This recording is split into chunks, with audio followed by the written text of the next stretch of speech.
시청자 여러분 안녕하십니까? JTB 아침 뉴스입니다. 현재 무주 등 동부 내륙 지역을 중심으로 눈발이 날리고 있습니다. 눈은 아침까지 1cm 정도 내린 뒤 그치겠습니다.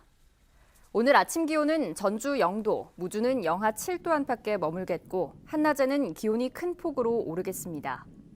전주 12도, 정읍은 13도까지 오르며 어제와 비교해 5도가량 높아 포근하겠습니다. 당분간 대체로 맑은 가운데 기온은 예년 수준을 웃도는 날씨가 이어질 것으로 전망됩니다. 민주평화당이 한국잼 군산공장 폐쇄에 따른 대책을 논의하기 위해 국회 특별위원회를 설치하자고 제안했습니다. 또 한국잼 2대 주주인 산업은행이 군산공장 폐쇄 결정을 막지 못했다며 산업은행을 고발하겠다고 밝혔습니다. 보도에 송창용 기자입니다. 민주평화당 국회의원들과 한국GM 군산공장 노조의 간담회 자리. 노조원들은 사측이 갑자기 군산공장 폐쇄를 결정했다며 GM의 만행이라고 성토했습니다. GM 카잼 사장은 여기 있는 사람들의 잘못이 아니다. 그리고 여기 군산공장 자기가 돌아봤지만 전 세계적으로 이렇게 훌륭한 공장이 없다. 시설 좋고 물류 좋고 이런 공장이 없다. 여기 있는 사람들 잘못은 아니라는 얘기를 계속했습니다. 한국GM에 대한 정부 지원은 반드시 군산공장 재가동이 보장돼야 한다고 주장했습니다. 나머지 두 공장은 살리고 한 공장은 폐쇄를 하겠다. 이런 거에 대해서는 저희는 노동자들은 절대 용납할 수 없고요. 간담회를 마친 민주평화당은 군산공장 사태를 논의하기 위한 국회 차원의 특별위원회 구성을 제안했습니다.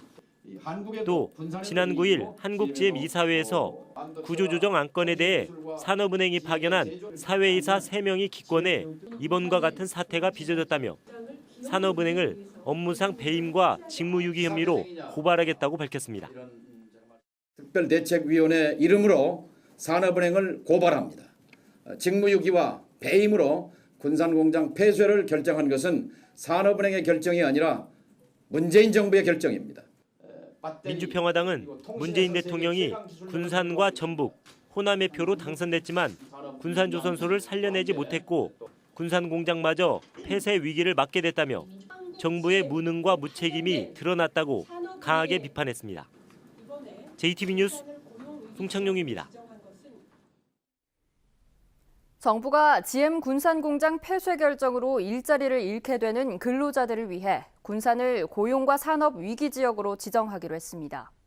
하지만 이 정도 대책으로 과연 효과가 있겠냐는 주장이 나오고 있습니다. 김진형 기자입니다.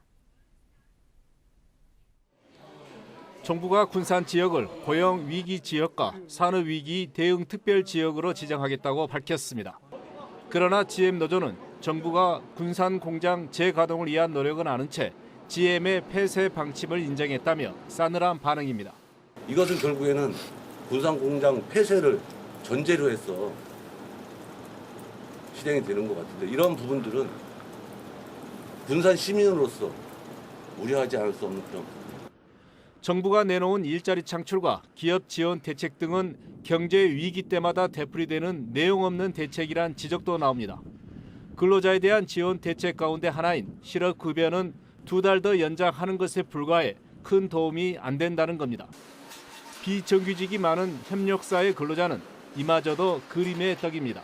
비정규직의 혜택은 기본급에서 급여를 책정하기 때문에 극히 일부분이라는 거예요. 그 지역을 또 이탈하면 안 돼요. 전혀 실효성이 없는 거란 얘기죠. 고용 창출 지원 대책 역시 군산의 경우 일자리의 폭이 좁은 경제 구조다 보니 기대에 못 미칠 거란 우려가 나오고 있습니다. 실제로 지난해 군산조선소 폐쇄 이후 군산시와 노동부는 일자리 창출 전담 부서까지 만들었지만 실업률은 전국에서 최하위 수준을 맴돌아 이 같은 지적을 뒷받침하고 있습니다.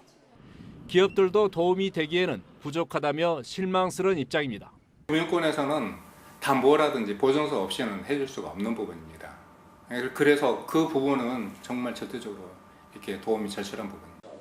정부의 지원 대책이 미흡하다는 불만이 쏟아지고 있어 개선 대책이 뒤따라야 할 것으로 보입니다. JTB 뉴스 김진영입니다. 청와대 고위 인사가 한국잼 군산공장 폐쇄 결정을 되돌리기는 쉽지 않다고 밝혔는데요. 송화진 도지사를 만난 이낙연 국무총리가 정상화를 위해 최대한 노력하겠다고 말했습니다. 권대성 기자입니다. 장하성 청와대 정책실장은 그제 국회에서 정부가 GM 군산공장을 포기하거나 GM의 폐쇄 결정을 용인하는 건 아니라고 밝혔습니다. 그러면서도 폐쇄 결정을 되돌리는 건 쉽지 않다고 말했습니다. GM 이사회가 전격적으로 저희들에게도 또는 산은에도 사전 통보 없이 결정을 했기 때문에 그거를 되돌리기는 저희들이 좀 쉽지 않다. 이런 가운데 송화진 도지사가 세종청사에서 이낙연 국무총리를 만났습니다. 송 지사는 이 총리에게 군산공장 폐쇄 철회를 전제로 정부가 GM과 협상에 임해달라고 요청했습니다. 이 총리는 군산 지역 민심 동요를 잘 알고 있고 군산공장 정상화를 위해서 최대한 노력하겠다고 말했다고 전라북도는 전했습니다. 또한 상용차 자율주행 집착화 단지 조성 같은 지역 사람의 체질 개선과 지역경제 활성화를 위해 건의한 사항들을 면밀히 검토하겠다고 말했습니다. 송 지사는 군산에서 총리 주재로 범정부 대책회의를 열어달라고 요청했고 이 총리는 내일 오후에 군산을 찾아 간담회를 열기로 했습니다. 간담회에는 기재부 등 5개 관련 부처 차관들, 군산공장 노조와 협력업체 대표들이 함께할 예정입니다. JTB 뉴스 권대성입니다. 강원랜드 사태로 촉발된 공공기관 채용비리 특별점검에서 전주시 산하기관인 탄소융합기술원이 적발됐었죠. 당시 단순 실수였다고 해명했는데 모두 거짓말이었습니다. 원장이 채용비리를 직접 지시했고 부정을 저질러가며 채용한 사람은 원장에 처족하였습니다. 오정현 기자가 보도합니다. 지난해 12월 공공기관 채용비리에 대한 정부의 특별점검에서 탄소기술원의 수상한 채용이 드러났습니다. 행정직 직원을 뽑는 과정에서 모 지원자의 면접 점수가 91점에서 16점으로 둔갑한 건데 기술원은 단순 실수라고 둘러댔습니다. 하지만 해명은 거짓이었습니다. 정동철 기술원장이 면접 점수 조작을 직접 지시한 게 드러난 겁니다. 원장이 하라고 하니까 지시를 따를 수밖에 없는 거잖아요. 그래서 원래 1등으로 대했더라면 면접 점수를 약간 변경을 해야만 확실히 가능할 것 같다 보고를 했던 거고 원장은 그대로 해라. 순위가 뒤바뀌며 채용된 지원자는 정 원장의 처조카였습니다. 게다가 정규직으로 채용하기 위해 당초 운전직 채용 계획을 돌려 행정직에 자리를 마련하기까지 했습니다. 인사 담당자들이 우리는 운전직으로 정규직 요원을 뽑을 수 없습니다. 하니까 그러면 그 기획부서를 강화해야 한다. 담당자를 한 명 더 선발해라. 라는 식으로 해서 인사 공고를 내고 채용을 하게 된 거예요. 정 원장은 채용 과정에서의 잘못을 모두 인정한 것으로 알려졌습니다. 또 거취에 대해선 경찰의 수사가 모두 마무리되면 결정하겠다고 밝혔습니다. 경찰은 정 원장과 당시 인사 담당 직원 2명을 업무 방해 혐의로 불구속 입건했습니다. JTB 뉴스 오정현입니다. 다음 달로 예정된 초등교사 전보 인사와 관련한 파문이 더 커지고 있습니다. 교사들은 교육감의 공식 사과와 함께 인사 담당자들의 문책을 요구하고 나섰습니다. 조창현 기자입니다. 전주에서 10년 만기 근무에 올해 익산 지역으로 전보 신청한 초등교사 양모 씨. 하지만 양 씨는 원하지 않은 군산 지역으로 발령이 났고 자신보다 경력이 짧은 후배는 익산시로 전입했습니다. 사실상 전보 서열이 뒤바뀐 인사에서 받아들이기가 힘듭니다. 이해가 안 되는 인사이기 때문에 점수가 낮기 때문에 못 가는 건 받아들이고 인정을 하는데 얘네들은 인사 발표하면 끝나는 거니까 그냥 이런 것 때문에 좀 교육청에 많이 화가 나죠. 이달 초 발표된 초등교원 인사에서 익산 지역에는 전주 만기 근속자가 단 한 명도 들어가지 못했습니다. 교사들의 반발이 이어지자 교육청은 익산 지역에 한해 인사를 다시 했는데 땜질 인사를 하다 보니 인사 서열부가 무시되고 또 다른 피해자가 생겼습니다. 교육청이 장기 근속자의 전보는 수급 사정을 고려해 조정 배치할 수 있다는 인사 규정을 자의적으로 적용해 빚어진 결과입니다. 화가 난 교사들은 교육감의 공식 사과와 인사 담당자들의 문책을 요구했습니다. 이번 인사 참사에 대해 전북교육청은 잘못을 인정하고 교사와 도민들에게 사과하라. 이번 인사 참사에 대해 변명과 거짓으로 일관한 책임자들을 문책하라. 전북교육청은 사전 통지 의무를 소홀히 한 것에 대해서는 인정하고 문제가 있는 인사 규정은 개정하겠다고 밝혔습니다. 늦어도 4월부터는 인사 TF팀 운영을 해서 좀 이 오래된 인사관리 기준으로 인해서 이번에 혼란스러웠던 그 부분을 분명히 바로잡고 그런 노력을 하겠습니다. 이번 사태를 인사 참사로 규정한 교사들과 규정을 어긴 것이 아니어서 재인사는 없다는 전북교육청의 입장이 맞서면서 갈등은 상당 기간 이어질 것으로 보입니다. JTB 뉴스 조창현입니다. 순창군 복흥면에 공립 어린이집이 세워져 보육 환경 개선이 기대됩니다. 완주군이 향토문화재 5곳을 새로 지정했습니다. 나금동 기자입니다. 순창군 복흥면에 공립 어린이집이 세워졌습니다. 지난해 9억여 원을 들여 지은 이 어린이집은 4개의 보육실, 교구실 등을 갖췄고 정원은 55명입니다. 순창에서도 외곽 지역이었던 복흥면의 보육 환경이 크게 개선될 걸로 보입니다. 다른 곳에서 느끼지 못하는 그런 자연이 주는 선물, 안정감, 포근함 이런 것들을 다 함께 줄 수 있어서 아주 안전한 교육을 하게 되어서 너무 행복합니다. 남원시가 공동체 지원센터를 열고 본격적인 업무에 들어갔습니다. 센터에서는 마을 활동가들을 발굴하고 활발한 공동체 모임을 장려합니다. 산업화나 도시화로 인해서 공동체가 해체되거나 이제 쇠퇴되고 있는 상황에서 공동체를 회복하고 내가 사는 마을에 내가 주인이다라는 생각을 가질 수 있도록 하는 것이 중요한 목표라고 생각을 합니다. 완주군이 향토문화재를 새로 지정했습니다.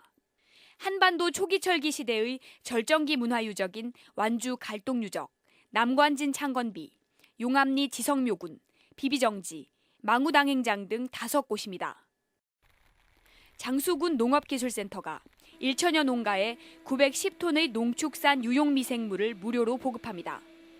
유용미생물은 작물의 생육을 돕고 가축의 병해충을 예방하는 효과가 있는 것으로 알려졌습니다. JTB 뉴스 나금동입니다. 전주에 연기금 전문대학원을 신설하는 내용을 담은 국민연금법 개정안이 어제 국회 보건복지위원회를 통과했습니다. 이에 따라 오는 27일 국회 법제사법위원회에 상정돼 의결되면 28일 본회의 통과도 기대할 수 있게 됐습니다. 전라도는 국민연금공단 기금운용본부와 함께 연기금 전문대학원을 중심으로 금융도시 기반을 다진다는 계획입니다. 민간 임대아파트의 임대료 인상에 사전 신고제가 도입돼 임대사업자의 과도한 임대료 인상에 제동이 걸리게 됐습니다. 전주시는 임대차 계약 사전 신고제 등의 내용을 담은 민간 임대주택에 관한 특별법이 오는 7월부터 시행돼 임대사업자가 임대료 인상 한 달 전에 자치단체에 신고서를 제출해 필증을 받아야 한다고 밝혔습니다. 민간 사업자가 필증을 받지 않고 임대료를 올리면 고발 또는 과태료 처분을 받게 됩니다. 전북 출신 쇼트트랙 국가대표인 김아랑 선수가 평창 동계올림픽 1000m 결승 진출에 실패했습니다. 김아랑 선수는 어제 여자 1000m 준준결승 2위로 준결승에 진출했지만 3위에 그쳐 결승전 진출은 좌절됐습니다. 하지만 이번 평창 동계올림픽에서 김아랑 선수는 여자 3000m 계주에서 금메달을 획득해 올림픽 2연패를 달성했습니다.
JTB 아침 뉴스를 마칩니다. 함께해 주신 여러분 고맙습니다.